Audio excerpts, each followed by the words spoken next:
நன்றியால் உள்ளமே மிக பொங்கிடுதே. நாம் அல்லேலூயா துதி சாற்றிடுவோம்.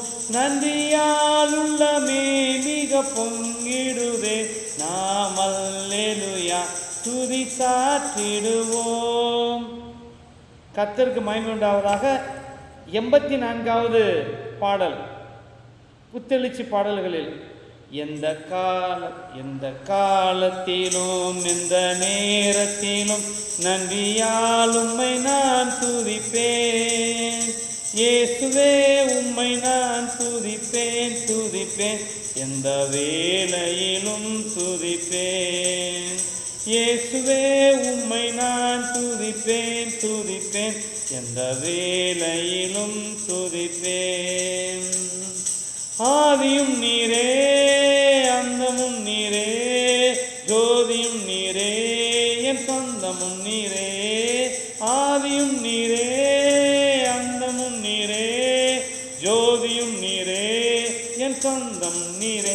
எந்த காலத்திலும் எந்த நேரத்திலும் நன்றியால் உம்மை நான் துதிப்பேன். இயேசுவே உம்மை நான் துதிப்பேன் துதிப்பேன், எந்த வேளையிலும் துதிப்பேன். வாழ்விலும் நீரே தாழ்விலும் நீரே, வாதையில் நீரே என் பாதையில் நீரே. வாழ்விலும் நீரே தாழ்விலும் நீரே, வாதையில் நீரே என் பாதையில் நீரே. எந்த காலத்திலும் எந்த நேரத்திலும் நன்றியால் உம்மை நான் துதிப்பேன். இயேசுவே உம்மை நான் துதிப்பேன் துதிப்பேன், எந்த வேளையிலும் துதிப்பேன். வேதத்திலிருந்து ஒரு பகுதியை வாசிக்கிறேன். அது சங்கீதம் 23. கர்த்தர் என் மேய்ப்பராயிருக்கிறார், நான் தாழ்ச்சி அடையேன். அவர் என்னை புல்லுள்ள இடங்களில் மேய்த்து அமர்ந்த தண்ணீர்கள் அண்டையில் என்னை கொண்டு போய் விடுகிறார். அவர் என் ஆத்துமாவை தேற்றி தம்முடைய நாமத்தின் நிமித்தம் என்னை நீதியின் பாதைகளில் நடத்துகிறார். நான் மரண இருளின் பள்ளத்தாக்கில் நடந்தாலும் பொல்லாப்புக்கு பயப்படேன். தேவரீர் என்னோட கூட இருக்கிறீர். உமது கோலும் உமது தடியும் என்னை தேற்றும். என் எதிரிகளுக்கு முன்பாக நீர் எனக்கு ஒரு பந்தியை ஆயத்தப்படுத்தி என் தலையை எண்ணெயால் அபிஷேகம் பண்ணுகிறேன். என் பாத்திரம் நிரம்பி ஒழுகிறது. என் ஜீவனுள்ள நாளெல்லாம் நன்மையும் கிருபையும் என்னை தொடரும். நான் கர்த்தருடைய வீட்டிலே நீடித்த நாட்களாய் நிலைத்திருப்பேன். பிதா குமாரன் பரிசுத்த ஆவியானவருக்கு மகிமை உண்டாவதாக. உங்கள் அனைவருக்கும் இயேசுவின் நாமத்தினாலே வாழ்த்துக்களை தெரிவித்துக் கொள்கிறேன். இப்பொழுது வாசிக்க கேட்ட 23ஆம் சங்கீதத்தை எழுதினவர் யாருன்னா, ஒரு பெரிய ராஜா. அவர் அவர் தாவீது ராஜா. அந்த குடும்பம் அனைத்துமே ஆடுகளை மேய்க்கக்கூடிய மாட்டு மந்தையில் வைத்திருக்கக்கூடிய ஒரு குடும்பம். தாவீது ஆண்டவர் சொல்கிறார், அந்த குடும்பத்தில் போய் நான் உனக்கு காண்பிக்கக்கூடிய அந்த மகனை நீ ராஜாவாக அபிஷேகம் பண்ணுன்னு சொல்லி சாமுவேல் என்ற தீர்க்கதரிசிக்கு சொல்கிறார். சாமுவேல் தீர்க்கதரிசி இந்த தாவீதினுடைய வீட்டுக்கு போகிறார். ஒவ்வொரு பையனாக வர்றாங்க அவங்க அப்பாட்ட சொல்லி, உங்களுக்கு இருக்கிறது எத்தனை பையங்களெல்லாம் வர சொல்லுங்க. கடவுள் யாரை காண்பிக்கிறாரோ அவரை நான் ராஜாவாக அபிஷேகம் பண்ண போகிறேன். முதல்ல ஒரு ஆள் வர்றார், நல்ல வாட்ட சாட்டமாக வர்றார். ஆகா, இவர் நல்ல ராஜாவுக்குரிய தகுதி இருக்குது, இவர் தான் ராஜாவோ? ஆண்டவர் சொல்கிறார், இவன் இல்லை. 2வது 3வது இப்படியே போயிட்டு இருக்கிறார். என்ன அற்புதமான ஆட்கள், நல்லா வாட்ட சாட்டமாக இருக்கக்கூடிய ஆட்கள்லாம் வருது. இவங்களை ஆண்டவர் வேணான்னு சொல்கிறாருன்னு சொல்கிறப்ப ஆண்டவர் சொல்கிறார், மனிதன் முகத்தை பார்க்கிறான், தேவனோ இருதயத்தை பார்க்கிறார் அப்படின்னு. அவருக்கு சித்தமானது கடைசியில் கேட்குறாரு. அவருடைய தகப்பனை கூப்பிட்டு, தாவீதுடைய தகப்பனை கூப்பிட்டு, இன்னும் உனக்கு வேறு யாராவது குமாரர்கள் இருக்கிறாங்களா அப்படின்னு கேட்டால், அந்த நேரத்தில் தாவீது ஆடுகளை மேய்ச்சிக்கிட்டு இருக்கிறார். உடனே அவருடைய தகப்பன்கிட்ட கூப்பிட்டு, நீ அந்த தாவீதை வர சொல்லு அப்படின்றப்ப தாவீதை கூட்டிகிட்டு வர, ஆடு மேய்த்து கொண்டு இருந்த தாவீதை அழைச்சி கொண்டு வர்றாங்க.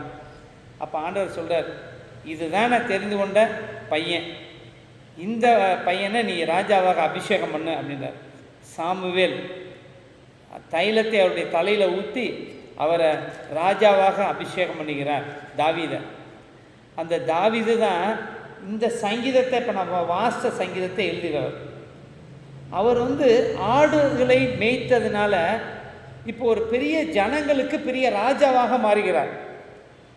அந்த அனுபவங்கள் பைபிளில் கொடுத்துருக்கிற எல்லாமே நிறைய பேர் ஆடுகளை மேய்த்தவங்க. அதில் மோசே என்ற ஒரு நபர் இருக்கிறார். பார்வோன்ட்ட வளர்ந்தவர், 40 ஆண்டுகள் பார்வோன்ட்ட வளர்ந்தவர். அதுக்கடுத்து 40 ஆண்டுகள் ஆடு தான் மேய்க்கிறார். அவரை பெரிய ஜனங்களை வழிநடத்துவதற்கு அவரை ஒரு பெரிய மேய்ப்பராக வழிநடத்துவராக மாற்றுகிறார். அதே போல தான் இந்த தாவீது ஆடு மேய்த்த அவரை ராஜாவை மாற்றுறார்.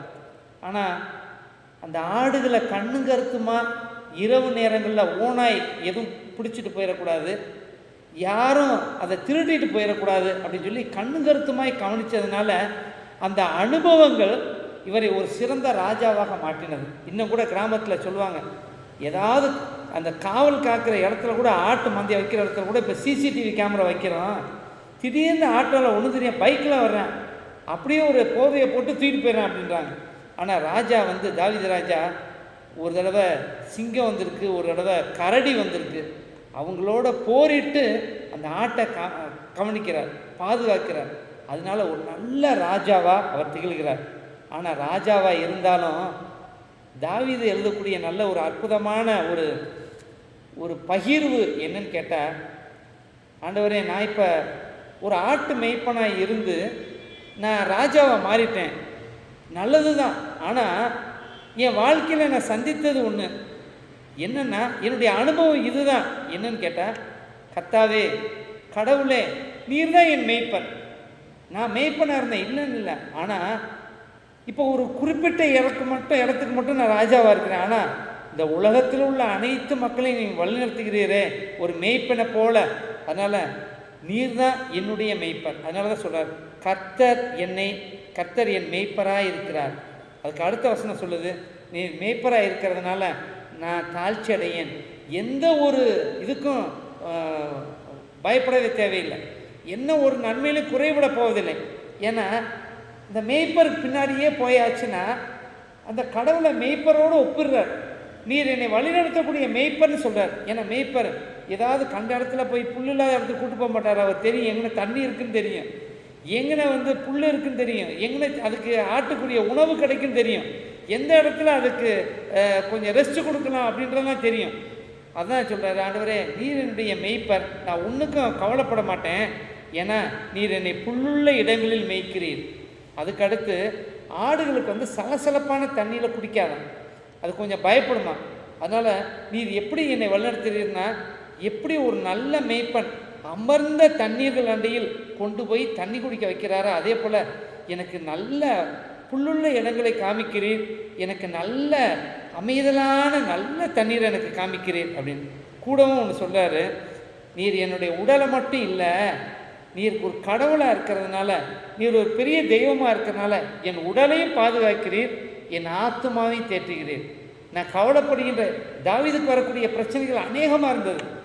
எதிரிகள்லேருந்து பிரச்சனை, அங்கங்கே போரிட்டு வருவாங்க. இப்போ கவலை இருந்துச்சு. அந்த எல்லா இதிலேருந்து கடவுள் தாவீதை காப்பாற்றினார். அதனால் அவர் சொல்கிறார், நான் கவலைப்பட நீ விடலை, நீர் என்னுடைய ஆத்துமாவை தேற்றுகிறீர், என்னை உம்முடைய நாமத்தின் நிமித்தம் நீர் பரிசுத்தம் உள்ளவர், அதனால் நீர் எல்லாரையும் பரிசுத்தமாக இருக்கணும்னு விரும்புகிறீர், அதனால் உம்முடைய நாமத்தின் நிமித்தம் உம்முடைய பாதையில் பரிசுத்தமான பாதையில் நீதியின் பாதையில் என்னை நடத்துகிறீர். அதுக்கு அடுத்து சொல்கிறாரு, எப்படி மேய்ப்பன் ஒரு பெரிய கோல் குச்சி வச்சு ஒன்று அந்த ஆடுகளெல்லாம் பாதுகாப்பாக கொண்டு போகிறாரோ, அதே போல் என்னை பாதுகாக்கிறேன். அதனால் நான் மரணங்களின் பள்ளத்தாக்கில் நடந்தாலும் எதை குறித்து நான் பயப்பட மாட்டேன், ஏன்னா தேவரீர் என்னோட கூட இருக்கிறேன், முது கோல் முது தடியும் என்னை தேற்றும், என்னை பாதுகாக்கும். அதே போல் என் எதிரிகளுக்கு முன்பாக நீர் எனக்கு ஒரு பந்தியை ஆயத்தப்படுத்தி என் தலையை என்னையால் அபிஷேகம் பண்ணுகிறேன், என் பாத்திரம் நிரம்பெழுகிறது. இவருக்கு விரோதமாக எழும்பின எதிரிகள் அநேகம் பேர். அப்போ எத்தனை பேர் வந்தாலும் தாவீது சில நேரங்களில் தாவீதினுடைய படை கொஞ்சமாக இருந்தாலும், ஆனால் தேவன் மிகப்பெரிய வெற்றியை கொடுக்கிறார். எதிரிகளுக்கு முன்பாக இவனுக்கு ஒரு பந்தியை ஆயத்தப்படுத்தி என்னை தலையை என்னையால் அபிஷேகம் பண்ணுகிறேன், என்னை உயர்த்துகிறேன், என் பாத்திரம் நிரம்பி வழிகிறது. சந்தோஷத்தினால் நிரம்புது, ஆசீர்வாதத்தினால் நிரம்புது, மகிழ்ச்சியினால் நிரம்புகிறது. அதில் குறைவே இல்லை. ஆசீர்வாதத்தினால், பெருக்கமான ஆசீர்வாதத்தினால் என்னை ஆசீர்வதிக்கிறேன். இன்னொரு வார்த்தையும் சொல்கிறாரு, நான் எதுக்கு கவலைப்படணும்? என் வாழ்நாளெல்லாம் நன்மையும் கிருபையும் என்னை தொடரும். உடைய கிருபை என்னை தாங்குது, நன்மையான வழியில் நடத்துகிறேன். அதனால் ஒரு விசுவாசத்தோடு சொல்கிறார், என் ஜீவன நாளெல்லாம் நன்மையும் கிருபையும் தொடரும். நான் கர்த்தருடைய வீட்டிலே நீடித்த நாட்களாய் நிலைத்திருப்பேன். கடைசியில் ஒரு விசுவாச அறிக்கை இது பண்ணுறார். நீதியின் வழியில் நடத்துகின்ற என் தேவன் கடைசி காலங்களில், கடைசியில் நித்தியமாய் அவர் என்னை தம்முடைய அவரோடு கூட இருந்து அவரை துதிக்கும்படியான ஒரு ஆசீர்வாதத்தை தருவார்னு சொல்லி சொல்கிறார். ஜெபம் செய்வோம். அன்புள்ள பரமபிதாவே, இந்த அருமையான வேலைக்காக நன்றியோடுமை துதிக்கிறோம், ஸ்தோத்திரிக்கிறோம். ஒரு ஆட்டு மேய்ப்பனை ஒரு பெரிய ராஜாவாய் மாற்றினீர். அவருடைய அந்த அனுபவங்களுக்குள்ளாய் நீர் ஒரு மெய்ப்பர் என்பதை அருமையாக எவ்வளோ வழிநடத்துகிறவர் என்பதை அவர் உணர்ந்து கொள்ள கிருபை செய்து ஸ்தோத்திரம். நீரும் எங்களுடைய வாழ்க்கையில் மெய்ப்பனாய் இருந்து எங்களை நீர் வழிநடத்தணுமாய் ஜெபிக்கிறோம். எங்கள் வாழ்நாளெல்லாம் நன்மை கிருபை எங்களை தொடரட்டும். எங்கள் பாத்திரம் நிரம்பி வழியட்டும். கர்த்தாவே, முது கோலும் முது தடியும் எங்களை தேற்றட்டும். புல்லுள்ள இடங்களிலே எங்களை நடத்தும். ஆண்டவரே, அமர்ந்த தண்ணீர்களுடைய அண்டையிலே எங்களை கொண்டு போக வேண்டுமாய் ஜெபிக்கிறோம். ஆண்டவரே, கடைசியில் நாங்கள் எப்பொழுதும் நித்திய வாழ்வுக்கும் பங்குள்ளவர்களாய் ஜீவிக்க எங்கள் உதவி செய்யணுமாய் ஜெபிக்கிறோம். அவருடைய இருதயத்தில் பேசும். ஆண்டவரே, எங்களை வழிநடத்தணுமாய் ஜெபிக்கிறோம். கர்த்தாவே, ஒவ்வொருவரையும் ஆசீர்வதியை சுஸ்வாம். ஆண்டவரே, எல்லா துதிகரமாயுமே அமைக்க செலுத்துகிறோம். மீட்பர் இயேசு கிறிஸ்து மூலமாக வேண்டிக் கொள்கிறோம் எங்கள் நல்ல பரமபிதாவே, ஆமென்.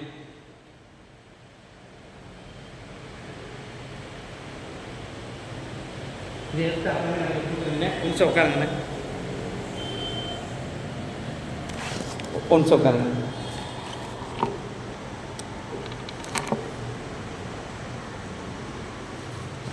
தொடர்ந்து ஜெபம் செய்வோம். அன்புள்ள பரமபிதாவே, இந்த வேலையிலும் கூட நம்மை துதிக்க ஸ்தோத்திரிக்க தேவனுக்கு அந்த கிருபைகளுக்காய் ஸ்தோத்திரம். இப்பொழுது நடந்து கொண்டிருக்கிற செப்டம்பர் கன்வென்ஷனை ஆசீர்வதிக்கணுமாய் ஜெபிக்கிறோம். ஆண்டவரே, நீர் மயப்பட வேணுமாய் ஜெபிக்கிறோம். பேசுகின்ற அடியார்களை மறைத்து நீர் பேச வேணுமாய் ஜெபிக்கிறோம். ஆண்டவரே, உண்மை அறியாதவர்கள் உண்மை அறிந்து கொள்ளவும், ஆண்டவரே, உண்மை அறிந்தவர்கள் மக்களாய் வளரவும் உதவி செய்யணுமாய் ஜெபிக்கிறோம். தடையாயிருக்கிற எல்லா தடைகளையும் என் தேவன் தகர்த்தெறிந்து போடுவீராக. ஒவ்வொருவரையும் ஆசீர்வதிப்பீராக. ஆண்டவரே, இடங்கொள்ளாமல் போக மட்டும் மக்கள் வரவும் உடைய சத்தியத்தை ஆண்டவரே அவர்களை ஏற்றுக்கொண்டு உமக்கென்று சாட்சிகளாய் ஜீவிக்கும் உதவிசனமாய் ஜீவிக்கிறோம். அவர்கள் தங்களுடைய வாழ்க்கையின் மூலமாகவும் சாட்சியாய் ஜீவிக்க உதவிசனமாய் ஜீவிக்கிறோம். நீர் மயப்படையமாய் ஜீவிக்கிறோம். எங்களுடைய சபையை ஆசீர்வதியும். வயதானவர்கள் ஒவ்வொருவரையும் ஆசீர்வதியும். ஒவ்வொருவருக்கு வேண்டிய பலனையும் சுகத்தையும் ஜீவனையும் தரணுமாய் ஜெபிக்கிறோம். இயேசு சுவாமி, ஆண்டவரே, இந்த நேரத்தில் என்னென்ன ஆண்டவரே நோக்கங்களுக்காய் ஜெபிக்கின்றார்களோ, என்னென்ன தேவைகளுக்காய் ஜெபிக்கின்றார்களோ, என் தேவரே தாமே ஒவ்வொருவருடைய வேண்டுதல்களையும் விண்ணப்பங்களையும் கேட்டு நீர் பதில் செய்ய வேண்டுமாய் ஜெபிக்கிறோம். போதுமானவராயிரும். சிங்கக்குட்டிகள் தாழ்ச்சி அடைந்து பட்டினியாக இருக்கும் கர்த்தரை தேடுகிறவர்களுக்கோ ஒரு நன்மையும் குறைபடுவதில்லை என்று சொல்லியிருக்கிறேன். அதே போல் உடைய ஜனங்களுக்கு, உடைய பிள்ளைகளுக்கு ஒரு நன்மை குறைபடாதபடி காத்தரலாம். படிக்கின்ற பிள்ளைகளுக்கு வேண்டிய ஞானத்தை தாரும், கிருபைகளை தாரும். ஒவ்வொரு குடும்பத்தினுடைய பொருளாதார தேவைகளை சந்தியும். ஆண்டவரே, சுயநங்களை எடுத்துப்படும், பலன்களை எடுத்துப்படும். ஆண்டவரே, வேலைக்காய் காத்து கொண்டிருக்கிற மக்களுக்கு வேலை வாய்ப்பை தரவிடமாய் ஜெபிக்கிறோம். திருமணத்துக்காக ஆயத்தப்பட்ட மக்களுக்கு ஆண்டவரே தேவரிதாமே அந்த திருமண ஒழுங்குகளை அவனை எடுத்து செய்யணுமாய் ஜெபிக்கிறோம். ஆண்டவரே, எங்களுடைய குடும்பத்தில் திருமணத்தை ஆண்டவரை ஒழுங்கு செய்திருக்க ஆட்களிலேயே என்று ஏங்குகின்ற மக்கள் பலர் உண்டு. என் தேவரிதாமே நீர் சென்று ஆண்டவரே, நீர் அந்த மக்களுக்கு ஆண்டவரே நல்ல ஏற்ற துணையை தந்து ஆசீர்வதிக்கணுமாய் ஜெபிக்கிறோம். இந்த ஆலயத்தை ஆசீர்வதியும் உடைய பிரசனத்தினால் நிரப்ப வேணுமாய் ஜெபிக்கிறோம். எல்லா பிரிவினை சக்திகளையும் எடுத்து போட வேணுமாய் ஜெபிக்கிறோம். இயேசு சுவாமி, இன்னும் அநேகம் பேர் வரவும் ஆண்டவரே, இன்னும் இந்த இனங்கொள்ளாமல் போக மட்டும் கத்தாவே அதை நிரம்பி வழியத்தக்கதாய் நாங்கள் அனைவரும் ஒரே மனதோடு உம்மை துதிக்க ஸ்தோத்திரிக்க உதவி செய்யணுமாய் ஜெபிக்கிறோம். அவருடைய இருதயத்திலும் பேசும், இருளை அகற்றும், உடைய வெளிச்சத்தை வைக்க வேண்டுமாய் ஜெபிக்கிறோம். ஒவ்வொருவரையும் ஆசீர்வதியும். வரக்கூடிய நாட்கள் ஆண்டவரே ஆசீர்வாதத்தின் நாட்களாய் மாற்றித்தர வேண்டுமாய் ஜெபிக்கிறோம்.